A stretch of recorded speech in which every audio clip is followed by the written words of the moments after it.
Hello beautiful people, my name is Jane and welcome back to my channel. In today's video, I'm going to be sharing with you guys what you need to know if this is your first time managing a team, or what you need to know if your job involves you managing people. Now these things, most of them are going to be from experience and also from other people's experience as well, both from leading a team and from watching other people lead a team. And I'm making this video because a friend of mine recently got a job. This is the first time that she's working. She's never worked anywhere before, and her first job puts her in charge of a team, a small team, but regardless it's still a team. So she's leading people, and this is somebody that has never worked before, somebody that has no previous work experience aside from doing small but nothing serious, right? So she doesn't really have all that experience, and for some reason, I don't know why, but the team are making it very difficult for her. Maybe because they feel like she's not worthy. She just came in and she's being put in charge of them. For whatever reason, they are not really making it easy for her, so it's been difficult, and that's one of the reasons why I'm making this video. Most times when we find ourselves in workplaces, maybe a new job or whatever, we don't really know how to act because we don't know the people that we're going to be working with, right? So most times there are things that you need to know. Now these are the things that you know from experience and that I've seen happen, and I've seen how it can be a good thing or a bad thing. So those are the things I'm sharing in this video. The first one is, if you find yourself managing a team, managing people, even if it's not in a workplace, wherever it is that you find yourself managing people, one of the first things that you need to know is respect is earned. It's the difference between respect and fear. It's very important, right? There are people that rule with fear. There are people that lead with fear. And then there are people that earn respect. These are two different leaders, right? People that lead with fear. When, in my experience, the people that are under you tend to do things only when you're there. When you're there watching them, when you're there paying attention to them, they don't do things because they want to do it. They do it because they feel that they are obligated to. And they do it because of what you might do if they don't do it. Now that's you leading with fear. But the moment you step out of there, the moments that you're not there, they don't tend to carry that torch the way they would when you're there. So things get done when you're there, and when you're not there, things don't get done. This could either be a good thing or a bad thing. And personally, I don't recommend you leading with fear, even though there are some people in this life that fear, oppression is the only language that they understand, especially in a workplace. It's not something I recommend because you can't be everywhere at the same time. There will be times when you might need to do other things. So if people don't respect you enough, don't treasure you. Let me use the word treasure, is a big word, but let me use it enough to do things even in your absence. It can take a toll on you as a leader, as somebody leading them, because it's only when you're there, and you can't be there at every time. You can't be there every time. There'll be times when you might be needed in other places. And when that happens, your job or your project suffer. They fear you, but they don't respect you. The second one is respect is earned. It's not forced. The fact that you don't just come out, you're meeting your team for the first time and you're expecting them to respect you, you're expecting them to... Respect is reciprocal. Most times when you give it first, you tend to get it back in return. But like I said earlier, it's not everybody. There are people that want to push you to the limits. They want to see what you can do. What will you do before they do their job or before they get things done? So that's why most times it's always very important when you come into a place, watch everybody. Be yourself. Watch everybody. Then you can easily pick out the people that would want to take advantage of the fact that you're calm, or the fact that you're somebody that wants to hear from other people. Have meetings always have meetings, yeah? When you have meetings, when you have that avenue for people to sit around and talk, always listen to the people, watch body language. These things will always show you how to follow people, which leads me to the third one. You can't use the same formats. Let me say format. You can't use the same attitude towards everybody. People are different. Like I said, there will be those people that would want to push you to the limit. For those people, you will show them how you can be when you're pushed to the limit. But also for the people that want to dialogue, for the people that want to give respect and get it in return, you give it to them. So everybody, you can't follow everybody with the same hand. Depending on how a person is, that will determine how you will also be with that person. if you want to be successful as a leader. And there's no one size fits it all. There's no, okay, he works with this person, he works with the other department, so he's going to work with my department. Not really. So, but you need to know the people that you're working with and know what language to speak with each person and be able to actually find out, be able to actually get to know these people, because that's how you know how to follow everybody. The next one is don't be that leader that says, okay, go and do it, or has it been done, or that leader that never gets into the action. There was a place that I worked one time. I was still very young. It's one of my first jobs, and one thing that stood out for me in our manager at the time was that he was somebody that if he wants us to move chairs from the hall, maybe to outside or to any other place, he will call us together, the people he wants to do that. And when we get there, he doesn't say, okay, carry those chairs and go out. He says, oh yeah, put hand. So everybody gets involved, right? He starts by carrying the chairs and going out. And most times when we see him doing it, we're like, no, no, sir, no, sir. He said, no, no, no, yeah, let's do fast, let's do fast. So he kind of he shows you how it's done. He doesn't tell you how it's done. He shows you how it's done. And that kind of made us comfortable enough in his presence to, even when he's not there, we want to do things because of how he makes us feel as his employees, right? So he goes, he does it, and then we look at him the way he's doing it, and then we join in and start doing it. So it goes a long way.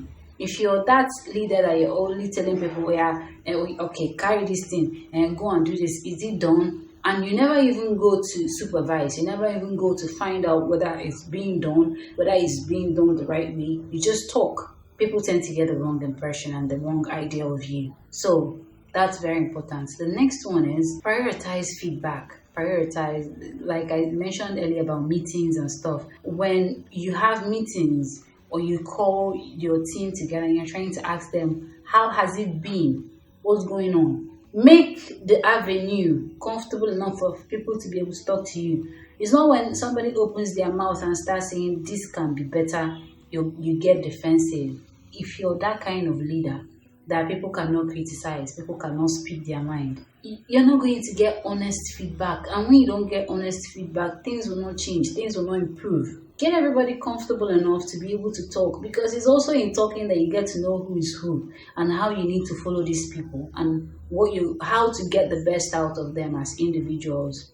So prioritize feedback, being able to call your team together and ask them what is going on. And when they talk, listen. It's not always going to be very easy to hear people criticize what's going on or tell you how it can be better, but it's the only way to move forward. So if you want to move forward, if you want your team to give their best, to be their best, you need to be able to be open to this, to be open to feedback, to be able to hear from your team. And also, don't be afraid to delegate to your team, because like I said earlier, you can't be everywhere at the same time.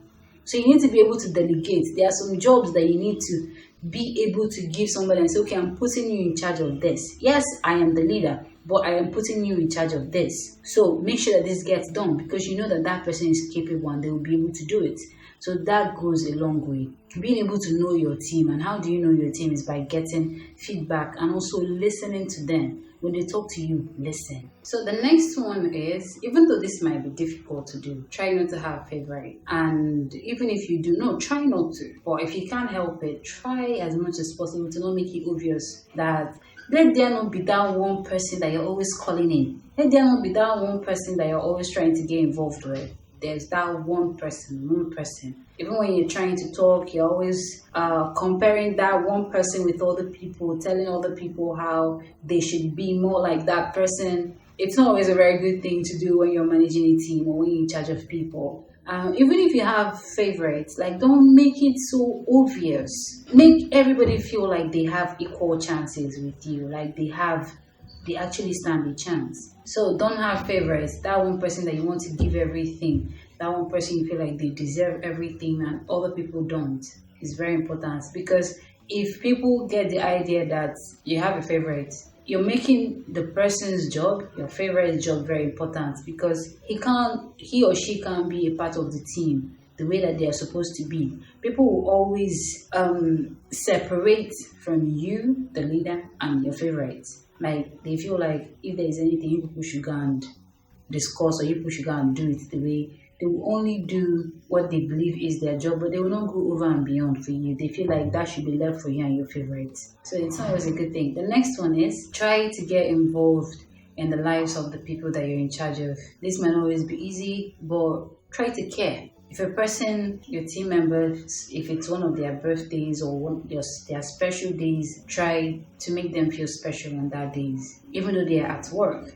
Like, pay attention, know when their birthday is, know about their family, make it more personal, even though it's a professional setting. People tend to soften, loosen up, be more involved when they feel like you care about them. That's important. So it's a very good thing to have. Don't go over and beyond, don't get too personal, but just the little things, little kindness that you can give. Don't be afraid to give it.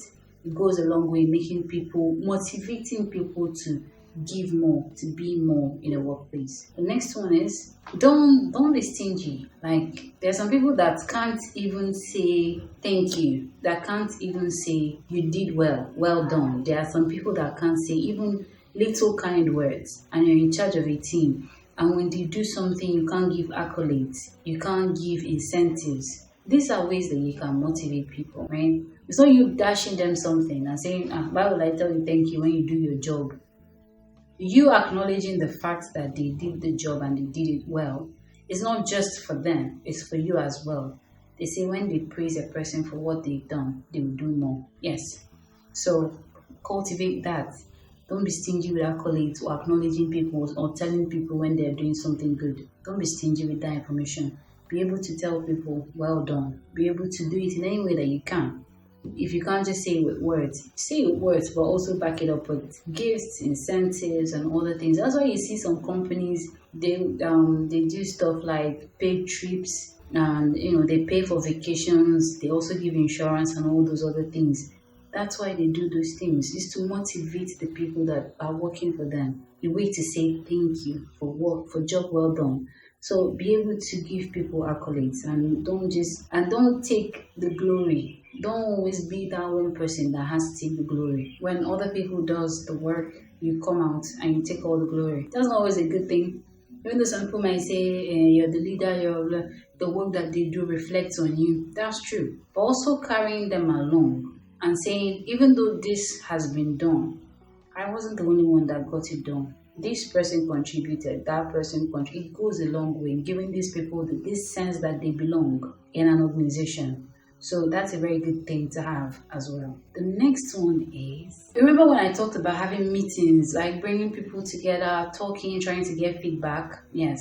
Don't be that person that always compares yourself with them, with your team members. Don't be that leader that always compares yourself with them. When I was your age, I have achieved this. When I was your age, I had bought my first car. When I was this, or your life is never going to be as good as mine. Yeah, I've seen people that do that. When they call their employees together to talk, it's not about talking to know how they can move the organization further, how to make it grow, how to do better. It's not about that. For them, it's an avenue to advertise themselves, to show how good they are, how well they've planned their lives, and all those other things. Basically putting other people down, telling other people that they're not good enough and they're never going to be good enough. Comparing yourselves with them, that's not going to get you anything. It's not going to get you the results that you need, that you want, or the best out of your team members or your employees.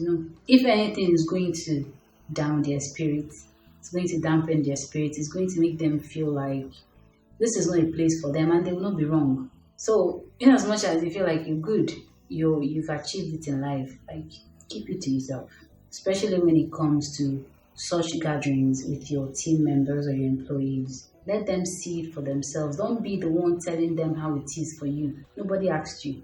That's very important. The next one is, don't abuse your power. You tend to fall faster when you abuse your power. I've seen organizations where people trade one thing for the other, where it's like you come to look for a job, even if you're not competent, even if you're not qualified for the job, because you're able to perform some explicit whatever, they give you the job, even though you're not good enough for it.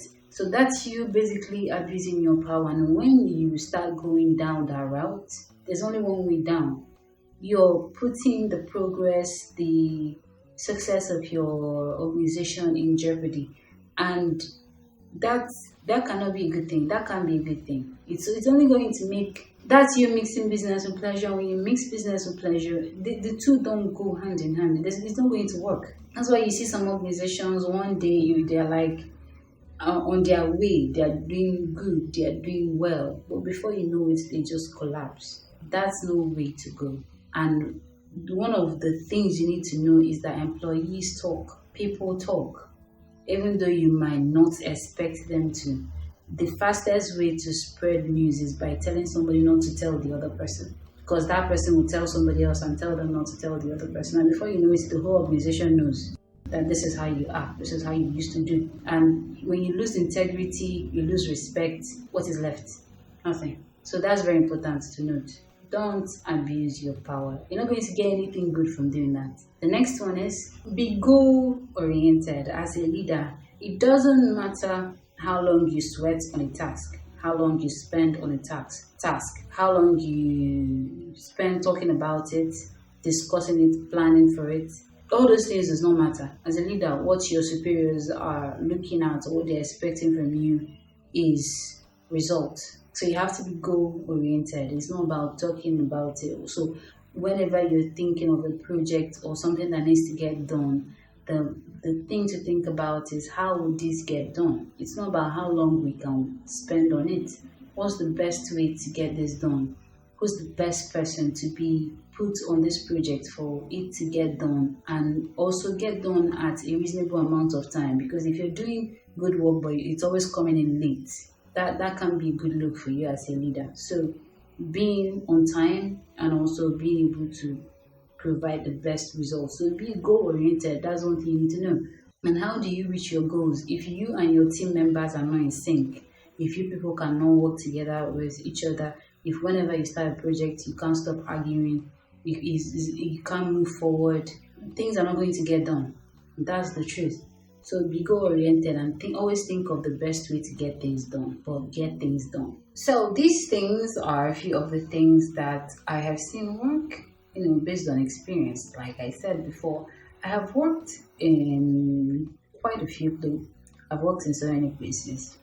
So these things that I shared are things that I know personally, that I've seen work for people, and I've also seen it ruin things for people. So if you find yourself managing a team or being in charge of people, it's always very good to know the people that you're managing, know the people that you're in charge of, and don't judge based on what works for other people. Like maybe you've seen somebody else, the way that they treat their own people, and you feel like, oh, I'm going to be like this person.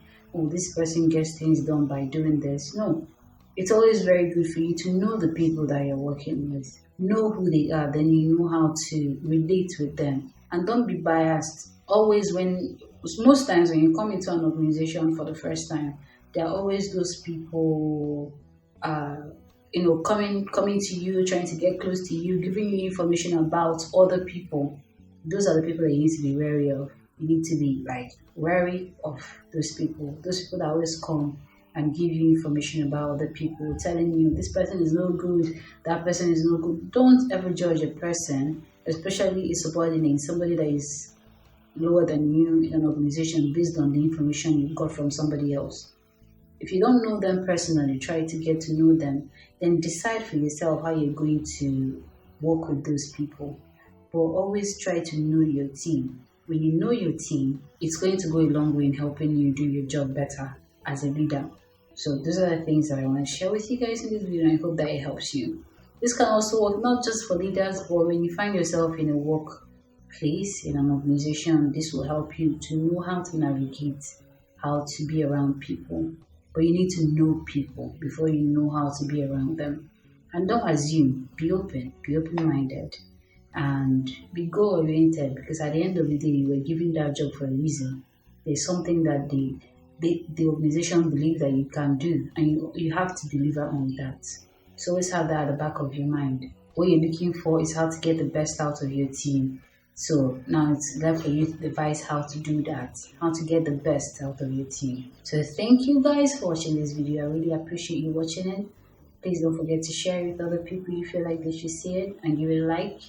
And comment in the comment section and let me know other things that you think maybe as an employee or as a leader that will help a person in a workplace. I really appreciate knowing that. So thank you guys again and I'll see you in my next video. Bye.